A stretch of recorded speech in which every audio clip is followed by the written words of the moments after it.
নমস্কার সবাইকে। আমার আজকের ভিডিওতে আপনাদের সবাইকে স্বাগত জানাই।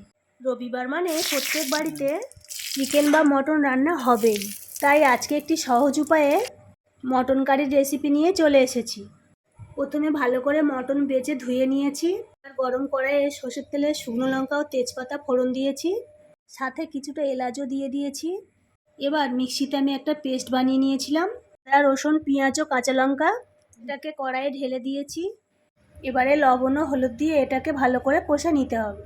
এবার মশলাটা একটু হয়ে আসলে 2 চামচ কাশ্মীরি লঙ্কার গুঁড়ো দিয়ে দেব। তার সাথে সাথে আমি 2টো টমেটো পেস্ট করে রেখেছিলাম, সেটাকেও আমি দিয়ে দেব। মশলা কষা প্রায় হয়ে এসেছে। এবার 1 বাটি টক দই এর মধ্যে দিয়ে দেব। এবার এটাকে বেশ কিছুক্ষণ নাড়তে থাকবো। আর দেখুন গ্রেভিটা হয়ে এসেছে। মটনগুলোকে আমি প্রেসারে সেদ্ধ করে রেখেছিলাম, এবার সিদ্ধ করা মটনগুলোকে আমি গ্রেভির মধ্যে দিয়ে দেব। এইভাবে আরও কিছুক্ষণ কষিয়ে নিতে হবে। যেহেতু আমি আজকে মটন কারি বানাচ্ছি, তাই গ্রেভিটা একদম গাঢ় রাখবো। দেখুন এটা এবার হয়ে এসেছে। একটু গুঁড়ো মশলা ও গরম মশলা এর মধ্যে ছড়িয়ে দেব। গুঁড়ো মশলা হিসাবে আমি নিয়েছি ধনে ও জিরে। তো বন্ধুরা, আমার মটন কারি রেডি।